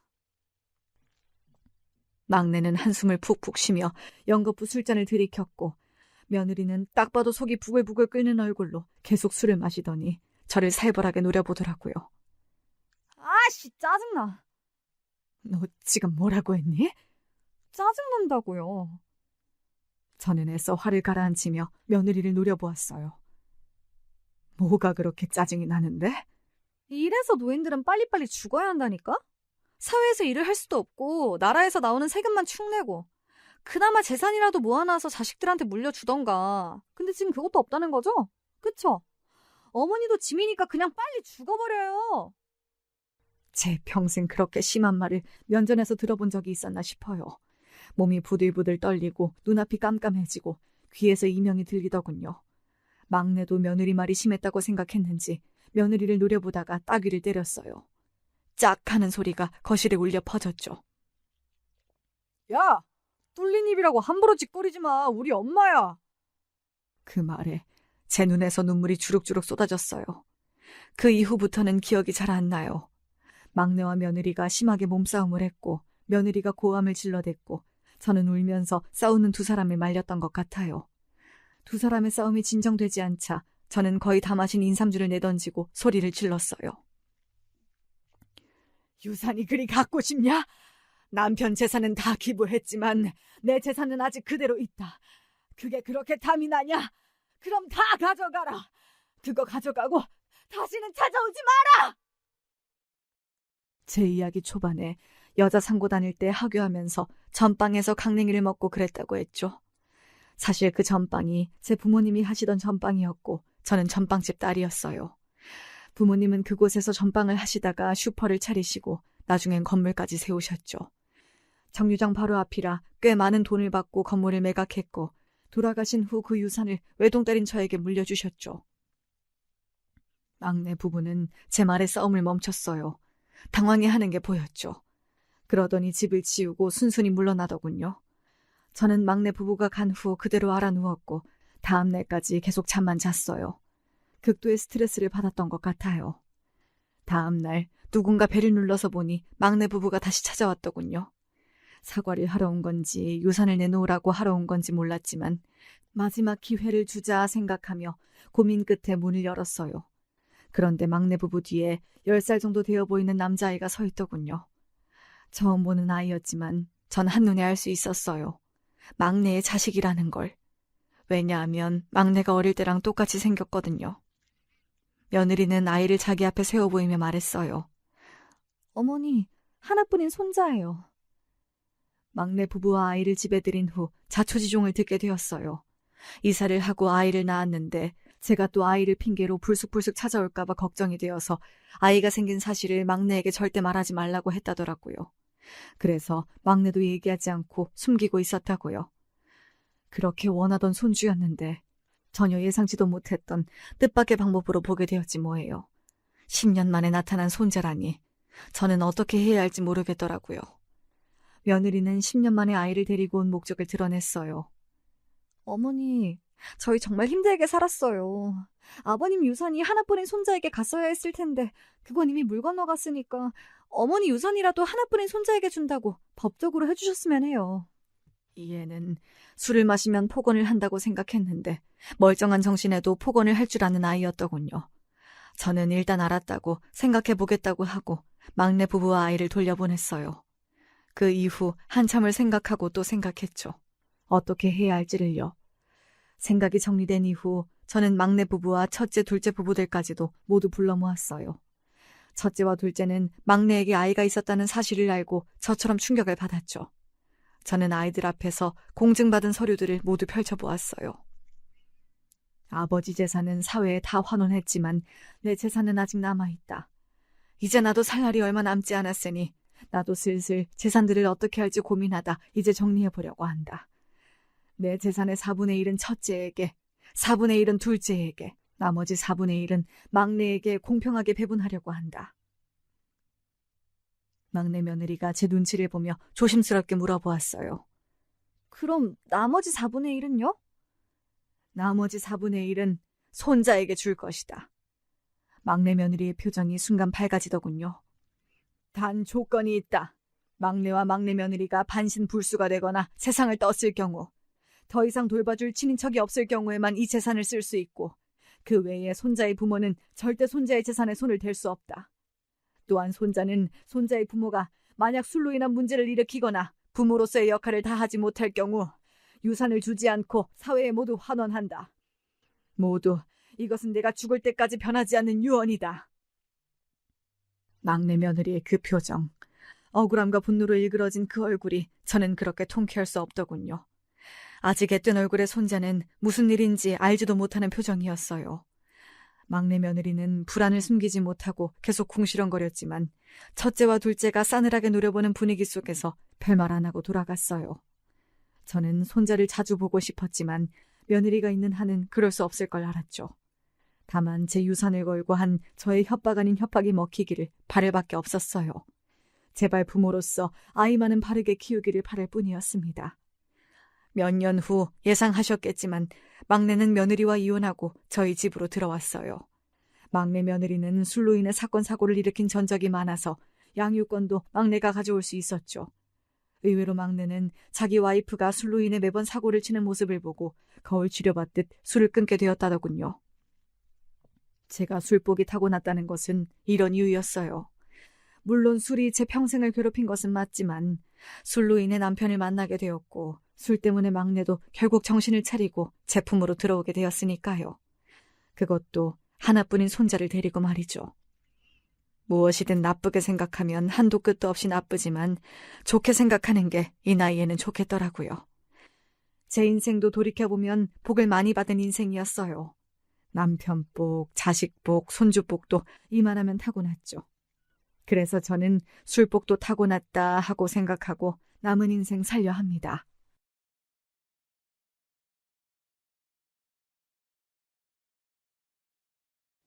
제가 6살 때의 이야기로 사연에 빠지다에 보내는 제 사연을 시작해 보렵니다. 그때 제 여동생이 태어났습니다. 기억 속에 아주 어렴풋이 남아있던 갓난아기였던 어린 여동생의 손가락이 무척이나 작았어요. 그 작은 몸이 움직이고 눈을 떠서 저를 쳐다본다는 사실이 굉장히 신기했고 또 감동이었던 기억이 납니다. 여동생을 신기해하는 저를 향해 아버지께선 인자한 미소를 지어주시며 제 머리를 쓰다듬어 주셨어요. 우리 문철이가 외동이라서 심심하고 외롭다고 동생 만들어 달라고 떼를 쓰고 울어댔던 걸 생각하면 정말로 이렇게 동생이 생긴 것이 다행이란 생각이 드는구나. 솔직히 저는 그랬던 기억이 나질 않습니다. 기억도 나지 않는 더 어렸던 시기에 제가 부모님께 동생을 만들어 달라고 무척이나 졸은 전적이 있던 모양이었죠. 한 동네에서 올려놀았던 또래 친구들 중에서 외동은 없었기 때문에 아마 제가 동생을 가지고 싶어 했던 건 진짜 배기 마음이었을 겁니다. 사람 사는 냄새가 물씬 풍기는 동네였다고 전 그렇게 그곳을 평가합니다. 그 동네에서 가장 높은 지점에 오르면 저기 멀리 아파트가 보였어요. 아파트를 보면서 친구들과 이런저런 의견을 나누기도 했었죠.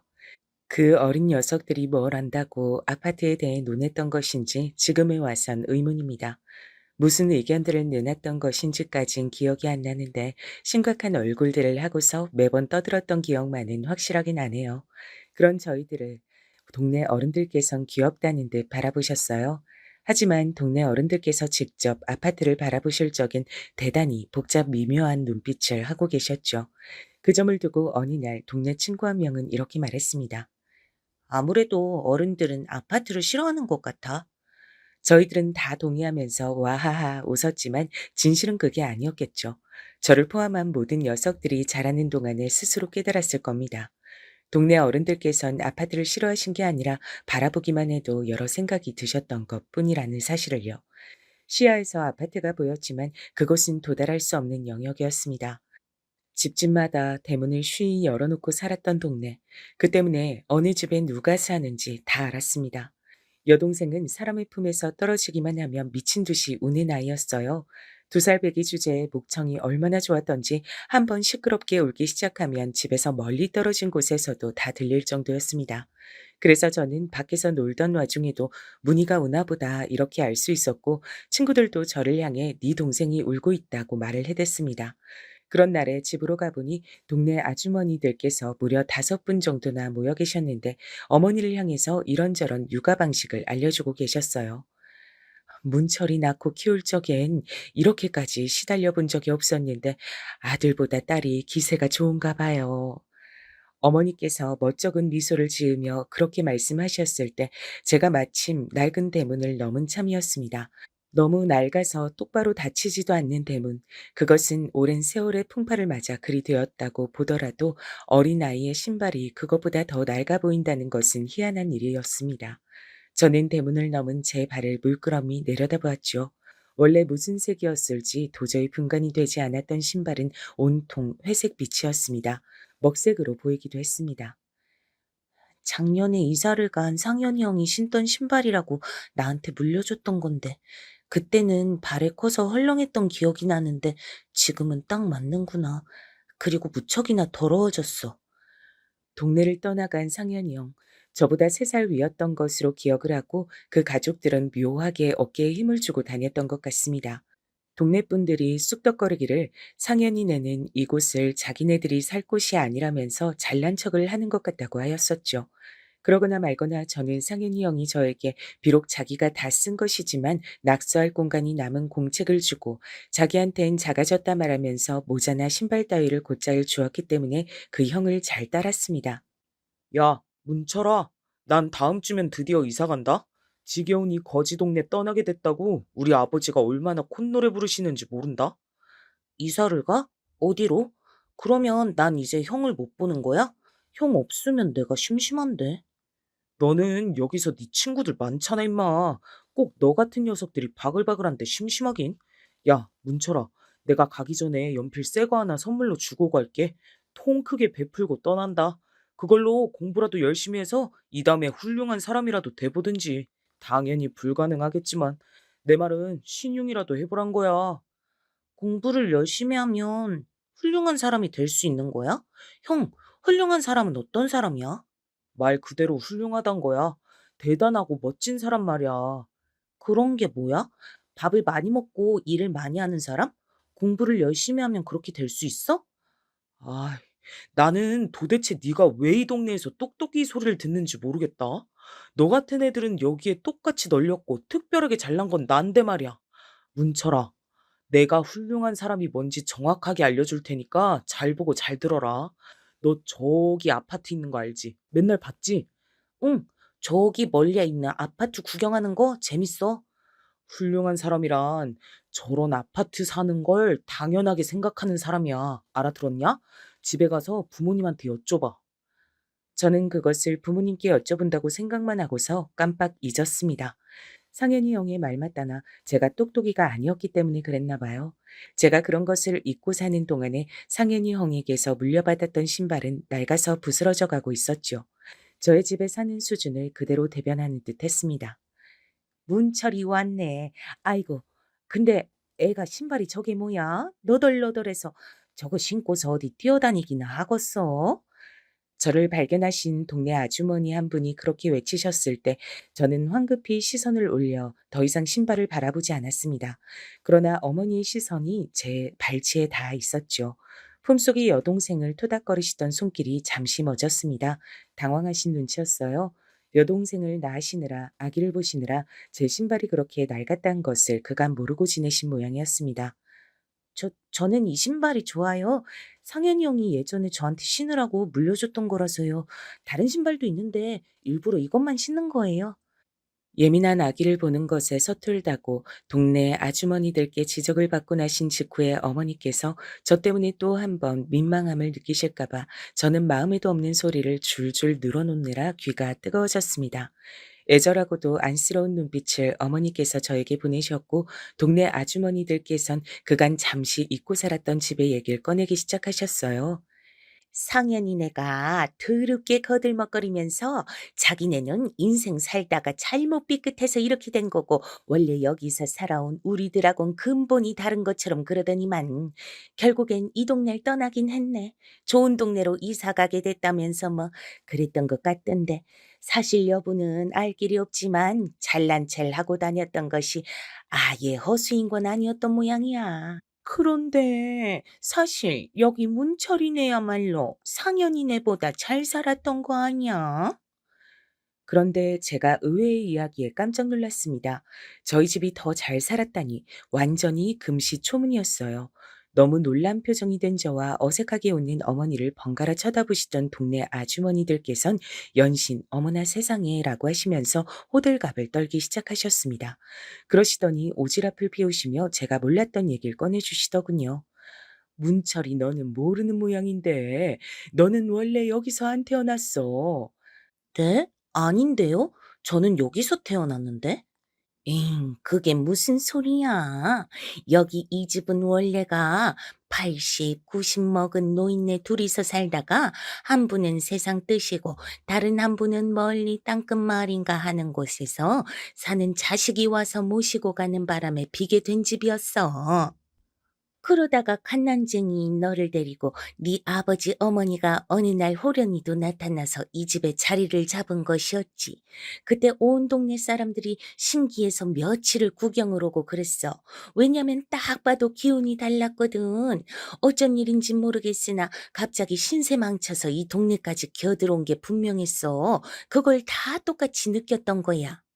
아이고, 이 사람아, 신세를 망쳤다고 표현을 하면 원래부터 여기 살아왔던 우린 뭐 팔자가 망한 신세란 거야? 동네 아주머니들끼리 옥신각신하기 시작했는데 저는 멍한 얼굴로 어머니만 쳐다보고 있었습니다. 저희 집에 대체 무슨 사정이 있었는가 궁금해졌어요. 동네 아주머니들께서 떠나가신 이후 어머니께 여쭤봤으나 아버지가 귀가하시면 알려주겠다고만 답하실 뿐이었습니다. 밤이 되어서야 좁은 오르막길만 가득한 귀갓길을 지나오신 아버지께선 늦은 식사를 하시는 동안 어머니와 단둘이 조용한 대화를 나누셨고 저는 잠든 여동생이 깨지 않도록 옆에서 지키는 역할을 하고 있었습니다. 잠시 후 저는 숨소리도 내지 않았건만 기어이 깨어나고만 여동생이 울음을 떠뜨렸는데 그러자마자 아버지께서 다가오셔서 품에 안아드셨어요. 품에 여동생을 안고 달래신 뒤에 아버지께선 저를 향해 옛날 얘기를 해주셨습니다. 별건 아니었어요. 그냥 억울한 사연이었습니다. 저는 친가가 없는 줄 알았는데 있었다는 게 놀라운 따름이었죠. 심지어는 꽤 넉넉하게 사는 집안이었다고 했습니다. 친할아버지께서 지병으로 돌아가신 이후 상심이 크셨던 친할머니께서도 언제부터인가 알아 누우셨는데 그러면서 큰아버지께서 돈 욕심을 부리셨던 거예요. 집안의 돈으로 무리하게 이런저런 곳을 찔러보셨고 하나의 소득도 없이 모두 돈만 날리셨다고 합니다. 거기에 그치지 않고 아버지에게 빚까지 안기셨어요.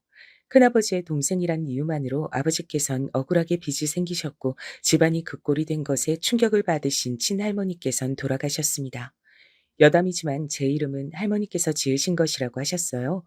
외가는 원체 가난했는데 그래도 다들 없는 형편에도 돈을 십시일반 모아서 어머니에게 보내주었다고 합니다. 그것을 보고 부모님께선 눈물을 흘리시며 죽지 말고 살자고 생각하신 뒤 새로운 삶의 터전을 찾아 어린 저를 안으신 채 이 동네까지 흘러 들어오신 것이었죠. 그 얘기를 듣고 저는 많은 생각이 들었습니다. 돈이라는 것은 무섭다는 생각이 들었고 상현이 형이 저에게 주고 갔으나 아직 아까워서 쓰지 못한 새 연필을 자꾸만 빤히 쳐다보게 됐습니다. 집안의 비화를 알게 된 저를 향해 어떤 동네 아주머니께서 이런 것도 알려주셨거든요. 여기 온 동네를 뒤져봐도 네 아버지처럼 대학 나온 사람은 하나도 없어. 제 아버지께선 무려 대학을 나오신 분이었던 거예요. 저는 어쩐지 그 사실을 알기 이전으론 돌아갈 수가 없어서 조금은 기운이 차분하게 정돈된 아이가 되었던 것 같습니다. 동네 어른들께서도 저를 보며 애가 어느새 의젓해 보인다고 하셨으니까요. 어렸던 주제에 머릿속이 복잡하고 왠지 모르게 심란해서 그랬나 봅니다. 제 속마음을 모르는 사람들은 제가 여동생이 생겨서 오빠가 됐기 때문에 일찍 철이 들어버린 것이라고만 생각했지만요. 여동생을 보살펴주고 위하는 그런 오빠로 제가 살아볼 기회는 없었습니다. 제가 9살이 되던 봄날이었어요. 외가 식구들 모임에 부모님이 참석하시고자 길을 나서셨습니다. 그 시골까지 먼 여정이었지만 어머니의 얼굴엔 싱글벙글 웃음꽃이 이미 만개한 상태였어요. 어린 여동생은 아버지께 대롱대롱 매달린 채였고 저는 그 전날 밤부터 열이 나고 콧물이 흘러서 함께하지 못한 채 그 모습을 지켜보며 배웅만 해야 했습니다. 저도 당연히 같이 가고 싶었지만 단호하게 이웃집에 맡겨졌어요. 억지를 부려본다면 함께 갈 수 있을 것 같다는 생각이 들긴 했으나 이웃집에 누나하고 형이 저에게 밤이 되면 무서운 얘기를 잔뜩 해준다고 했기에 이쪽도 재밌을 것 같아서 얌전히 부모님과 여동생을 배웅했습니다. 제가 본 아버지와 여동생의 마지막 모습이었습니다. 외가 식구들이 다 모였을 때 큰 차를 타고서 유명한 식당으로 이동을 했다는데 그때 하필이면 대형 교통사고가 나고 말았던 겁니다. 외할머니께선 현장에서 숨을 거두셨고 모두가 중상을 입은 채로 병원에 옮겨졌어요. 이웃집 아주머니께서 어떤 연락을 받으신 뒤 소리를 지르시며 주저앉으셨고 눈물을 쏟으시며 저를 안고 어떻게 하면 좋아 소리를 반복하셨던 것을 어제 일처럼 기억하고 있네요. 동네 어른들 세 분과 함께 제가 먼 곳의 병원에 도착했을 때엔 이미 아버지께서 돌아가신 뒤였습니다. 병원에서 힘들게 버티시다가 세상을 떠나신 아버지의 뒤를 따라 어린 여동생도 짧은 생을 마감하였어요. 어머니께선 저를 보시자마자 눈물을 줄줄 흘리셨습니다. 다행이다. 우리 문철이 너라도 무사해서 아무런 변을 당하지 않아서 정말 다행이야. 사고의 후유증으로 어머니께선 한쪽 다리를 영영 절게 되셨습니다. 그리고 한쪽 얼굴엔 커다란 흉터가 남게 되었어요. 각각 오른팔과 오른뺨이었습니다. 어머니의 왼편에 아버지가 계셨다고 했습니다. 어머니의 다리 위에 여동생이 앉아 있었고요. 사고가 터진 직후 아버지께서 그 짧은 찰나에 어머니와 여동생을 향해 몸을 돌리시며 팔을 뻗어 감싸 안으셨다고 합니다. 그 마지막 날 보던 그 얼굴, 그 표정, 그 절박한 눈빛이 한시도 잊히지 않는다. 덕분에 내가 산 거야. 그런데 우리 어린 딸을, 우리 문희를 지키지 못했으니 내가 무슨 면목이 있을까 싶구나. 어머니께선 슬픔을 가누지 못하시며 한탄하셨습니다. 저는 그때까지 제가 또래보다 무척 성숙한 아이였다고 스스로 생각을 하고 있었는데 그것은 대단한 착각이었단 것을 그날에 깨달았죠. 저는 집안에 불어닥친 거대한 비극을 감당할 수가 없었습니다. 비극을 마주하는 신용조차 할 수가 없었어요. 저는 어머니께 아무런 도움도 되지 못하는 쓸모없는 자식이란 생각이 들어서 자괴감만 가득했습니다. 그런 저를 보며 오히려 어머니께서 삶의 의지를 태우셨단 것이 지금 생각해도 눈물이 나는 일이 아닐 수가 없어요. 문철아, 너 그거 아니? 너는 네 아버지를 많이 닮았단다. 아니에요. 제가 무슨 아버지를 닮았어요. 아버지가 보고 싶으셔서 일부러 그런 소리를 하시는 거죠? 거짓말이라고 생각했습니다. 자라는 동안에 저는 얼굴이 어머니와 닮았단 소리만 많이 들어왔으니까요. 반면에 여동생은 어린데도 벌써부터 얼굴에서 친탁을 한 게 보인다는 소리를 들었더랬죠. 아버지를 닮은 건 제가 아니라 여동생 쪽이었다 여겼습니다. 게다가 두 사람이 같은 사고로 떠나기까지 했으니 여러모로 닮아 있었죠. 그러나 어머니께선 제가 돌아가신 아버지와 판박이라고 하시면서 아버지의 몫까지 대신하여 저를 꼭 잘 키워내겠다는 사명감으로 가득하다고 말씀을 해주셨어요. 왜 저를 아버지와 겹쳐보셨는지 저는 시간이 지나면서 자연히 알게 됐죠. 아주 어릴 적에 영문도 모르는 채로 똑똑이 소리를 들었던 것과 연관이 있었습니다. 제가 공부에 재능이 있었더라고요. 혹자는 공부를 노력의 영역이라고 칭한다고 하지만 저는 재능의 영역에 가까운 것이라 여기고 있습니다. 제가 몸소 체험을 해본 결과 그랬습니다. 학습의 이해도 탐구력 같은 것이 달랐거든요. 사춘기가 오면서부터 저는 공부를 더욱 파고드는 모범생이 되었으나 도무지 집에 붙어 있을 줄을 몰랐습니다. 정처 없이 바깥을 배회하곤 했어요. 어차피 동네의 눈은 하나인 것과 마찬가지였기에 동네에서 멀리 떨어진 곳까지 가서 시간을 보내며 딱히 할 게 없어 교과서를 달달 외웠습니다. 집이 싫었어요. 더 이상 아버지가 계시지 않는 집이, 여동생의 울음소리가 들리지 않아서 조용한 집이 그냥 싫었습니다. 저와 함께 코 흘리기 시절을 보냈던 동네 친구들 중에서 절반 이상은 이사를 간 상태였어요. 그중에서 다시 절반 이상은 자식 교육을 이유로 들었다고 하였습니다. 다른 것보다 자식이 공부 잘해서 대학 잘 가고 직장 잘 잡고 이런 게 가장 이상적이니까. 다들 욕심부려서 달라진 인생 꿈꾸며 무리를 해가면서까지 이 동네 떠난 것이겠지. 왜 안 그러겠어? 그런 걸 보면 세상 참 불공평하지 않아? 문철인 학원 하나 안 다닌다는데 맨날 학교 전체에서 1등, 2등 다툰대잖아. 그러다가 고등학교 올라가서도 그만큼 공부 잘하면 그땐 정말 끝나는 거지. 대학도 골라가겠어. 남들은 좋은 동네 이사 가고 학원이다 과외다 뭐다 하면서 자식한테 공부시키는데 문철인 그런 거 없이도 잘 해느니 불공평한 세상 맞지? 더욱도 불공평하겠다. 사고가 그렇게 크게 나서 집안이 쑥대밭이 됐는데 공부 좀 잘한다는 사실이 뭐가 그리 대수겠어. 문철이네처럼 불쌍한 집도 대한민국에 또 없을 거야. 동네 아주머니들끼리 모여서 쑥덕거리시길래 저는 앞을 지나갈 용기가 없어서 전봇대 뒤에 몸을 숨기고 한참을 가만히 있었습니다. 어느 아주머니의 말씀에 공감이 됐어요.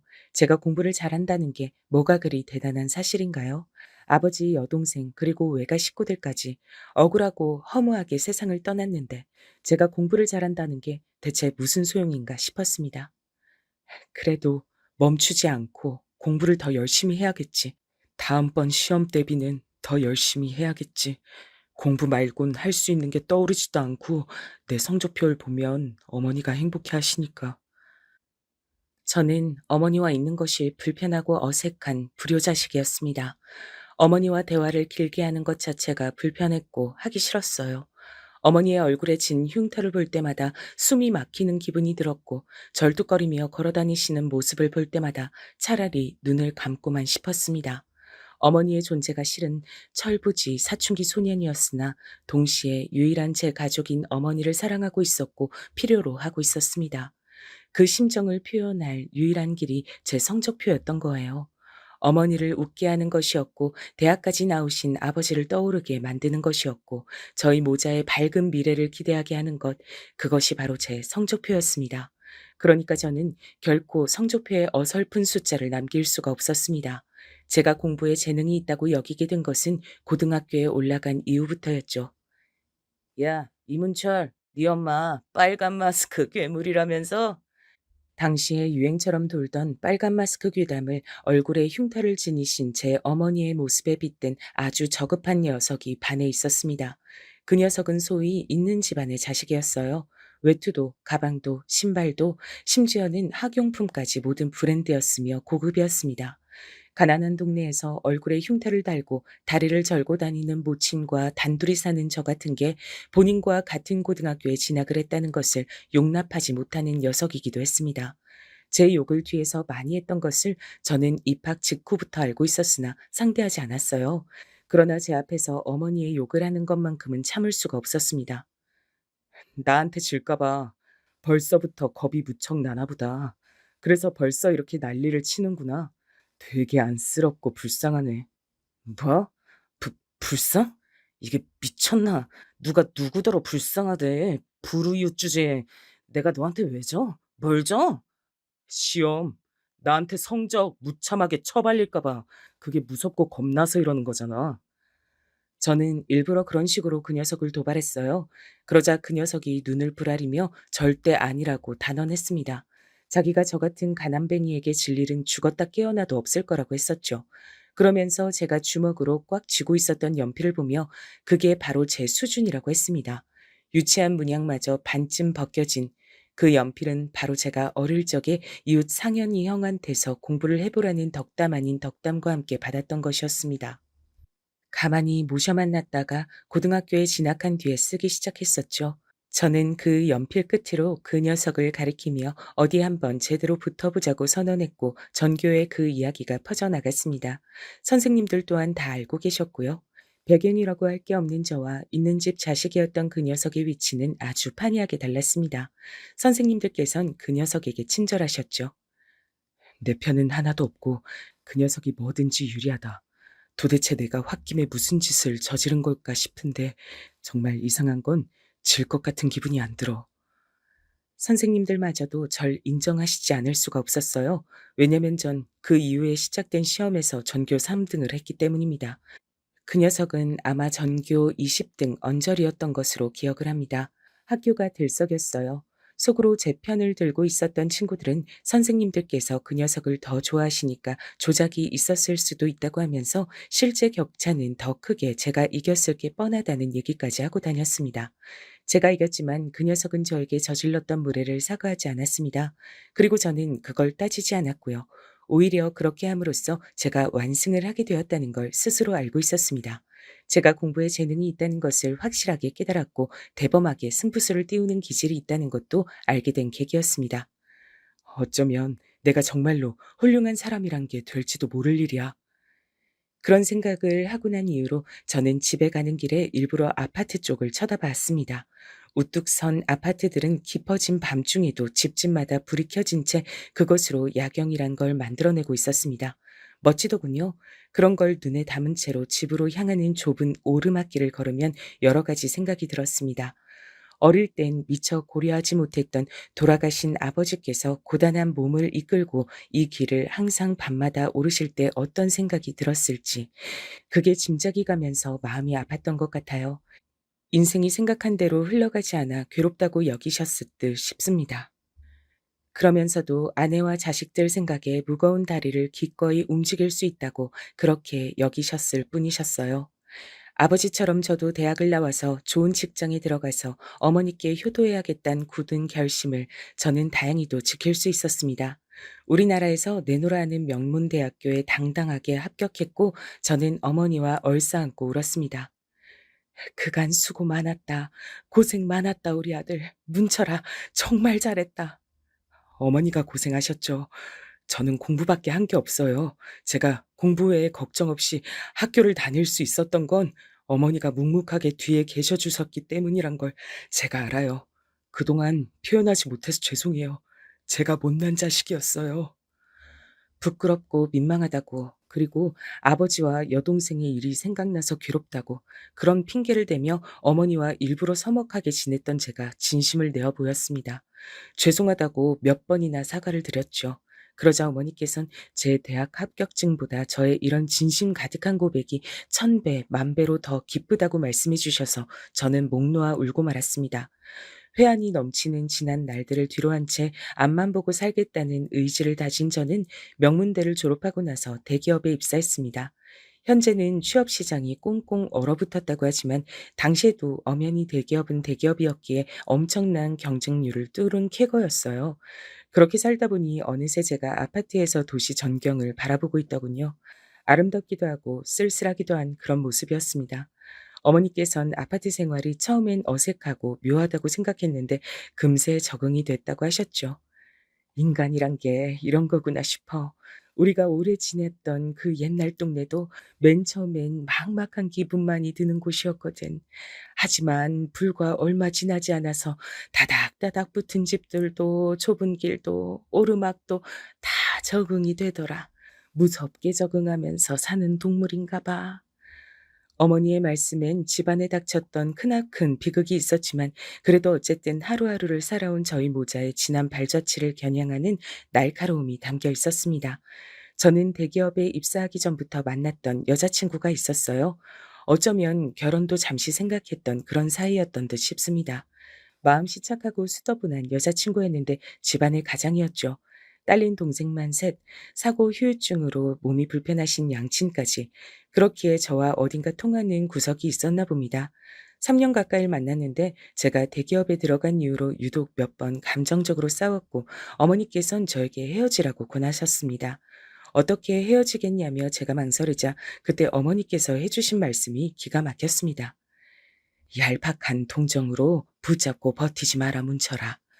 너는 그 아가씨의 처지, 인생을 동정하며 네가 낫다고 스스로 그렇게 여기는 거 아니니? 그건 사랑이 아니야. 사랑이라 하더라도 병이 든 사랑이야. 그런 건 끝내야 돼. 지금까지도 그 가르침이 잊혀지지가 않네요. 반박이 안 됐어요. 제가 그런 심정을 밝히며 이별을 고하자 여자친구도 반박할 거리를 찾지 못한 얼굴로 수긍을 했던 모습이 기억에 선연합니다. 연애는 웬만하면 하지 말자고 다짐을 했었어요. 어머니를 모시고 사는 것만으로 좋겠습니다. 어머니께선 아무래도 큰 사고를 당하신 분이었기에 몸이 약하셨어요. 충분히 쉬셔야 했을 분이었으나 저 때문에 식당 일을 10년 넘게 하셨습니다.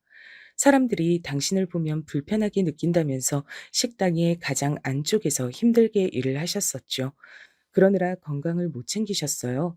게다가 어머니 외에도 제 일을 챙기느라 바빴습니다. 제가 일 욕심이 있더라고요.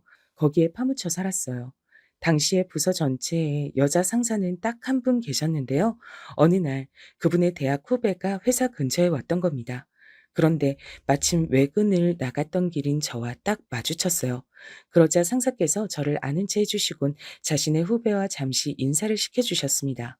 이런저런 짧은 대화를 나눈 뒤에 저는 제 갈 길을 갔었죠. 그런데 의외의 일이 벌어졌어요. 그 후배라는 사람이 저를 소개받고 싶다면서 간청을 했다는 겁니다. 저는 상사 되시는 분의 뜻을 단칼에 자르기가 어려워서 만나나 보게 됐죠. 저보다 한 살 연하에 꽤 유복한 집안에서 자랐으며 게다가 막내딸이었어요. 부담스러워서 전 고민을 하다가 저의 가정사를 공개해버렸습니다. 그럼에도 절 포기를 안 하더라고요. 그 모습에 제가 흔들렸고 결정적으로 어머니께 상냥하게 구는 모습을 보고서 완전히 넘어가게 됐던 것이죠. 그렇게 제가 아내와 이어지게 됐던 겁니다. 장모님께선 저를 반기지 않으셨지만 의외로 장인어른께서 곧장 저를 허락하셨습니다. 제가 자라온 환경, 그리고 제가 이뤄낸 성과, 이 두 가지를 종합해서 봤을 때 높은 점수를 줄 수밖에 없다고 발언하시며 당장 결혼하라고 하셨습니다. 정말 얼떨결에 결혼까지 간 거였어요. 이래서 결혼할 인연은 따로 있다고 사람들이 그런 소리를 떠드는구나 싶더라고요. 우리 아들이 이렇게 장성해서 결혼까지 하다니 이젠 내가 여한이 없다. 어머니의 말씀에 저는 불길해졌습니다. 그런 모습이 마치 떠나실 준비를 하시는 것만 같아서 당신의 건강 상태가 삶을 오래 허락하지 않고 있음을 본능적으로 아신 것만 같아서 심장이 떨렸던 것 같아요. 결혼한 이후 제가 어머니 때문에 불안해하고 있을 때 아내는 힘든 길을 걷고 있었습니다. 반년 만에 임신을 했는데 아들이었어요. 기쁨은 오래가지 않았고 유산을 겪었습니다. 이듬해 또다시 아들을 임신했는데 이번에도 유산이 됐습니다. 두 번째로 유산했을 땐 장모님께서 들어 누우셨을 정도예요. 장인어른께선 아내를 향해 불같이 화를 내셨습니다. 집에만 있을 것이지. 그러기에 왜 돌아다녔어? 일전에 유산을 겪고도 너는 학습이 안 되냐? 네가 이렇게 머리가 나쁘니까 내가 머리 똑똑한 놈을 붙여준 것이었는데도 별 소용이 없었구나. 장인어른, 그러지 마십시오. 이 사람이 가장 힘들고 가장 아픕니다. 그렇게 나무라지 않으셔도 이미 괴로운 사람이에요. 저는 아내의 편을 들었고 그게 당연한 것이었습니다. 유산으로 계속해서 힘들어하는 아내의 곁을 저는 묵묵하게 지켜왔죠. 어머니께선 이때 건강 상태가 너무 안 좋아져서 병원에 입원하신 뒤였습니다. 유산이란 소식을 전해야 하는 제 발걸음이 천근만근 무거웠어요. 손주를 꼭 보여드리고 싶었는데 제 마음처럼 되질 않았습니다. 유산 소식에 슬퍼하시던 어머니께선 며칠 후 돌연 밝은 미소를 지으셨어요. 요새 내가 네 아버지한테 아파트 자랑을 하는 중이야. 아버지한테요? 꿈에서 만나신 모양이에요. 맞아. 요새는 매일 보거든. 근데 이상하게 네 동생이 안 보여. 우리 딸, 우리 아기, 우리 문이 어디 갔을까? 미소를 지은 인매와는 다르게 텅 빈 눈빛을 하던 어머니께선 그로부터 며칠 뒤 고단한 육신을 영원히 벗어 던지셨습니다. 오열하는 제 옆에서 아내도 목 놓아 울었습니다. 돌아가시기 전에 제가 좋은 소식을 안겨드렸어야 했는데 죄송해요, 어머님. 제가 죄송합니다. 어머니께서 떠나신 이후 저도 그랬지만 아내가 정말 많이 침울해했어요. 걱정이 될 정도였는데 어느 날 갑자기 저한테 이런 소리를 하더라고요. 꿈에서 어머님 뵀는데 나한테 딸이 생길 거니까 기다리라고 하시더라. 저는 별 얘기 아닌 것으로 치부했는데 몇 달 후에 아내가 진짜로 딸을 임신했습니다. 날아갈 듯이 기뻤고 힘들게 얻은 딸이 태어났을 때 제가 깜짝 놀랐습니다. 갓난 딸의 얼굴에서 돌아가신 제 아버지 그리고 친탁을 한 외모였던 여동생이 얼핏 보이는 것 같았거든요. 유전을 하필 그렇게 봤다니 신기한 일이었어요. 딸이 태어나고 나서 아래로 아들이 두 녀석이나 태어났답니다. 장모님께선 마치 유산으로 잃은 아이들이 이제야 때를 맞춰 태어난 것 같다고 하셨죠. 귀중한 자식들이었습니다. 저의 피를 이은 자식들은 더 확장해서 말을 하자면 돌아가신 부모님의 핏줄들이기도 했으므로 그분들이 세상에 존재하셨다는 증거이기도 했습니다. 아들 녀석들은 내성적인 반면 딸은 어릴 때부터 활달했고 시끄러웠어요. 공부하는 썩 인연이 없는지 열심히 지원을 해줘도 그만큼 성적은 안 따랐고 대신에 손재주가 좋아서 그림을 배우지 않아도 잘 그리는 편이었고 글짓기도 좋아했습니다. 신기한 점은 아들 녀석들은 처음부터 공부들을 꽤 했다는 것입니다. 제가 공부를 재능의 영역이라 보는 또 다른 이유 중 하나라고 할 수 있겠네요. 아내는 딸만 생각하면 골치가 아프다고 이 말을 짚었으나 저는 활기찬 딸이 보기 좋았어요. 매사에 밝고 명랑하고 당당했던 딸은 대학 입시를 앞두고 드물게 수심 깊은 얼굴을 했습니다. 내일 시험을 망치면 어떡하죠? 재수할 자신은 없는데. 저는 항상 왜 이 모양일까요? 하던 대로 편하게 해. 좋은 대학 못 가면 어때? 성적 맞춰 들어간 곳에서 원하는 전공 공부하면 되는 거야. 나름의 길을 걷는 거지. 세상 모든 사람이 훌륭한 사람이 될 필요는 없어. 아빠, 훌륭한 사람이 뭘까요? 그 순간 제 심장이 욱신거렸어요. 걷잡을 수 없을 정도의 빠른 속도로 옛 추억이 밀려들었습니다. 저는 붉어진 눈시울을 들키고 싶지 않아서 괜히 창밖을 봤죠. 주상복합의 고층 아파트 아래로 도심의 야경이 물결치고 있었습니다. 훌륭한 사람이란 꼭 이런 집에 살지 않아도 인생의 가치와 행복을 놓지 않고 살아가는 사람이란다. 저도 모르게 그런 대답을 내놓았고 딸은 씩 웃더니 용기를 얻었다고 했었죠. 오히려 평소보다 살짝 더 결과가 좋게 나와서 딸은 제법 괜찮은 대학을 나올 수 있었답니다. 저는 대기업 임원까지 갔어요. 겸손하게 굴고 싶어서 그러는 것이 아니라 정말 진심으로 운이 좋았다고 생각합니다. 똑같이 노력을 해도 어떤 사람 앞에서는 지느길이 기다리고 있는 반면 고속도로가 놓아지는 경우도 있는 법이더군요. 제가 남들보다 뛰어났다기보단 시기적절하게 모든 것이 따라주었던 덕택이 컸다고 봅니다. 그리고 오르막이 있으면 내리막도 있는 법이었어요. 저는 적나라하게 나가라는 압박을 받기 시작했습니다. 더 이상 제가 할 업무는 없었습니다. 저에게 일이 주어지지 않았고 쓸모를 다했으니 이제 필요 없다는 통보를 받은 셈인 것에 씁쓸했죠. 저의 가진 열정을 쏟았건만 이제는 월급만 많이 받아가는 인력은 골치 아프다는 압박 속에 자괴감을 느끼고 있었습니다. 저는 아내에게 솔직한 심정을 털어놨어요. 나는 아직 일을 하며 살고 싶어. 한가로이 여유나 즐기며 취미 생활로 일상을 점철하는 거, 그거 아직 이르다고 생각해. 뒷짐을 진 채 물러나서 자식들 인생 지켜보기만 하는 거 아직 안 하고 싶은 것 같아. 아무 일이라도 찾아서 해볼 생각이야. 회사 일은 이대로 마무리 지어야겠지. 당신이 원하는 대로 해. 어떤 일이든 난 응원해줄 준비가 돼 있으니까. 옛날에 내가 2번 유산 겪는 동안 당신이 단 한 번도 나한테 질책하는 말 하지 않았던 거 알고 있어? 당신 입장에서도 자식 잃은 건데 그저 나를 위하고 살펴줬었잖아. 나는 시간 지나고 보니까 그게 두고두고 고맙더라. 그래서 결심했었어. 언젠가 당신에게 괴로운 순간이 오면 무조건 당신 편에서 위로와 응원을 보내겠다고. 아내의 말에 눈물이 절로 났습니다. 아무리 살아도 답을 모르겠는 것이 인생. 그러나 살아간다는 것 자체로 깊은 의미가 있는 것이었어요. 저는 원래 다른 일을 해보려고 했는데 어쩌다 보니 건너 지인을 통해서 간단히 이것 좀 배워서 할 생각 있냐는 소리를 들은 뒤 정수기 설치기사 일을 하게 됐습니다. 제가 원체 그런 쪽으로 기본적인 감이 있었거든요. 새 것이란 무조건 사치로 여겨졌던 동네에서 자란 탓인가 직접 만들고 고치고 하는 것이 익숙했습니다. 배워보니까 할만했고 슬쩍 돌아다니면서 일을 하는 방식도 마음에 들었습니다. 한자리에서만 못 박힌 듯 머물러서 일했던 저의 지난 세월과 다른 일상이었기에 그 점이 만족스러웠던 것 같아요. 제가 새로운 일상을 찾아서 적응하고 있을 때 딸이 결혼하고 싶다는 뜻을 밝혀왔습니다. 그동안 치사하게 여자들끼리 통한다는 것인지 아내하고만 연애 상담을 해왔던 딸이었어요. 의대를 나온 청년과 만나기 시작했다는 것 정도는 알았으나 설마 계속 만나고 있었으며 결혼까지 한다고 할 줄은 몰랐기에 전 깜짝 놀랐었죠. 딸의 활달한 성격이 그 청년에겐 담비였나 봅니다. 그쪽에서 먼저 적극적으로 결혼을 청했더라고요. 아들 녀석들도 저마다 연애를 하고 있었기에 자식을 결혼시키는 것은 근시일 내에 벌어지고야 말 일이었으므로 저는 편한 마음으로 상견례 자리에 앉았던 것 같아요. 하나뿐인 우리 아들놈이 기어이 의사가 되는 것을 볼 수 있어서 제가 얼마나 기쁜지 모릅니다. 대체 어느 집안의 아가씨여야 우리 아들놈 짝으로 성에 찰까 싶었는데 이렇듯 마음에 꼭 드는 집안과 연을 맺게 되다니 제가 아주 감격스럽네요.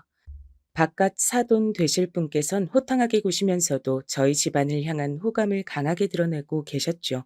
제가 대기업에 오래 종사하며 임원직에 있다 물러난 것을 특히나 좋게 보고 계신 듯 싶었습니다. 대한민국에서는 전 국민이 알만한 대기업에서 일하는 것만큼 확실한 신원 보증이 없다고 하시면서 이런저런 이야기를 많이 늘어놓으셨고 제가 대기업에 몸담으면서 겪었던 이모저모의 일을 말씀드리자 무척이나 흥미진진한 눈빛으로 들어주셨습니다. 그분은 서슴없이 상류사회라는 표현도 입에 담으셔서 저를 살짝 놀라게 만드셨어요. 내가 어린 시절 아파트를 바라보면서도 상류 사회에 대한 생각은 못 해보았던 것 같은데 철저히 이 나라를, 이 사회를 계급으로 분간하여 생각하시는 분이구나. 묘한 감상이 들었습니다. 어쨌거나 딸만 좋다고 한다면 결혼은 이대로 진행을 하는 것이었죠. 자식들의 의견을 최우선으로 존중해주며 되고 싶은 대로 되고 하고 싶은 대로 하는 인생을 안겨주고 싶다는 것이 오래전부터 제가 품어온 바람이었으니까요. 서로가 좋게 인사를 마친 뒤 불과 며칠 지나지 않았을 때였습니다. 제가 어느 집에 정수기 설치를 하러 가게 된 건데요. 평범한 아파트 집안으로 들어섰던 제가 화들짝 놀랐습니다. 익숙한 얼굴을 봤기 때문입니다. 절 맞아주신 분은 예비 안사돈 되시는 분이었어요. 저를 얼른 못 알아보신 모양이었어요. 제가 상견례 때와는 완전히 딴판인 차림새였고 이것저것 뭔가를 많이 들고 있었으니 시선이 분산됐나 보더라고요. 당황한 저는 아는 척을 하기가 애매해서 일단은 부엌으로 안내를 받았습니다. 정수기 설치 자리를 살피면서 복잡한 머릿속을 안고 있던 바로 그때였어요. 나 등산 마치면 한잔 하고 들어올 테니까 저녁은 당신 혼자 먹어. 뭐야, 정수기 새로 설치한다더니 지금 온 거야? 잠깐만. 근데 혹시 그쪽은 얼굴이 낯이 익은데 설마? 예비 바깥 사돈 되시는 분께서 등산 모임을 가시는 건지 준비를 하고 방에서 나오시다가 저를 딱 발견하신 겁니다. 고개를 든 저와 정면으로 눈이 마주쳤고 저는 멋쩍게 대답을 드렸죠. 아이고, 예비 사돈 이렇게 또 뵙습니다. 다, 당신 뭡니까? 이럴 수가. 정수기 설치나 하고 다니는 사람이었어? 대기업 임원 출신인 것만 알았는데 이게 웬 날벼락이야? 이딴 천한 노동질이나 하는 사람이 어떻게 나하고 사돈이 될 수가 있겠어? 대기업 다녔단 것도 알고 보면 다 꾸며낸 거 아니야? 이것은 사기꾼이네? 그분께선 갑자기 크게 흥분하시며 저에게 삿대질을 날리셨고 예비 안사돈께서 일단 진정하시라며 말씀을 하시자 더욱 흥분하시면서 그분은 당신의 아내의 손길을 거세게 뿌리치시기까지 했습니다. 놀란 제가 이러실 것까진 없지 않냐며 다가가서 만류를 하려고 했는데 그 순간 뺨을 맞았어요. 기껏 아들놈을 의사로 만들어놨더니 사기꾼만 꼬이네. 흥분해서 제 뺨까지 치셨던 겁니다. 저는 황당해서 헛웃음이 나왔고 예비 안사돈께서 입모양으로 제발 가시라고 하셔서 별 수 없이 따랐어요. 그리고 저는 일단 아내에게 이런 상황이 있었다고 알렸습니다. 제가 당한 건 당한 것인데 어쨌든 딸의 결혼 문제에 달렸으므로 이걸 어떻게 해야 할지 그 의견을 아내에게 우선 구하고 싶었어요. 아내는 제 얘기를 듣자마자 숨이 막힌 듯한 표정을 짓더니 이내 갈무리를 하면서 딸은 저희 부부의 생각보다 의젓한 장녀이니 알아서 판단하고 결정하도록 선택권을 주는 것이 낫다고 했습니다. 저도 아내의 생각에 동의를 했어요. 맞은 제 뺨보다 저는 이 어이없는 상황 때문에 딸이 혹여라도 상처를 받을까 싶어 그게 신경이 쓰였습니다. 부모 마음이란 게 그렇더라고요. 저는 딸이 그 의사청년과 어떻게든 결혼을 하고 싶다고 하면 밀어줄 의사까지 있었답니다. 하지만 의외의 상황이 벌어졌어요. 아빠, 엄마, 저 그 집 가서 제대로 파혼 선언하고 왔어요. 뭐? 파혼 선언? 네가 그 집에 다녀온 거야? 네, 아주 웃기는 집구석이에요. 파혼을 해도 이쪽에서 하는 건데 그쪽에서 왜 나댄 건지 모르겠어요. 열받아서 진짜로 파혼을 선언하는 쪽은 이쪽이라는 점을 명시해주고 왔고요. 제가 제일 좋아하는 공식도 지키고 왔어요. 대관절 그게 뭔가 싶었고 왠지 불안한 기분이 들었는데 답을 알고 있는지 옆에서 아내가 경악한 얼굴을 했습니다. 딸은 절 향해 싱긋 웃으면서 말했어요. 은혜는 2배로 갚고 원수는 10배로 갚는다는 공식이요. 저도 곧 아내를 따라서 경악한 표정을 짓고 말았습니다.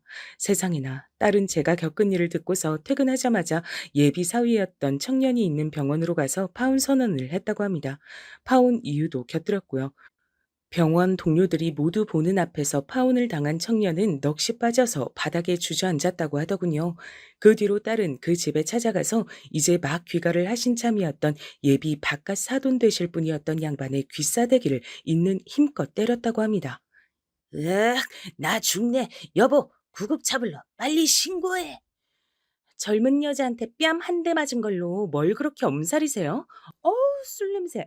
그러니까 천지분간이 안 되시는 거겠죠. 이런 수준 낮은 인간을 하마터면 시아버지라고 부를 뻔했다니. 어쩌다가 부동산 하나 잘 터져서 팔자 펴고 살았던 졸부주제에 아들 하나 온 사력을 다해 투자해서 의사 만든 것 가지고 기고만장해서 아들 결혼까지 계산기 두들겼던 그 천박함. 당신 같은 인간은 죽었다 깨어나도 우리 아빠의 발 뒤꿈치도 못 따라와. 밑바닥에서부터 차근차근 올라와서 정상을 찍으셨고 그렇기 때문에 모든 단계가 인생에서 필요하다는 것을 인생의 가치를 속물적인 것에만 둘 필요가 없다는 것을 알고 계신 우리 아빠를 당신의 그 저급한 수준으로 어떻게 이해할 수가 있겠어요? 안 그래요? 시원하게 쏟아내는 동안 딸은 하도 세게 때리느라 얼얼해진 자신의 손바닥에서 느껴지는 그 감각마저 짜릿했다고 합니다. 그런 뒤 멍하게 서 계시던 예비 안사돈이셨던 분을 향해서 이렇게 속삭인 뒤 그곳을 떠났다고 해요. 우리 아빠 같은 남자하고 결혼하셨다면 지금처럼 어두운 얼굴이 아니라 밝은 얼굴로 나이가 드셨을 텐데 우리 엄마처럼요. 당당하게 행적을 밝힌 딸 앞에서 저희 부부는 못 당하겠다며 고개를 저었으나 입가에는 각자 미소가 그려져 있었습니다.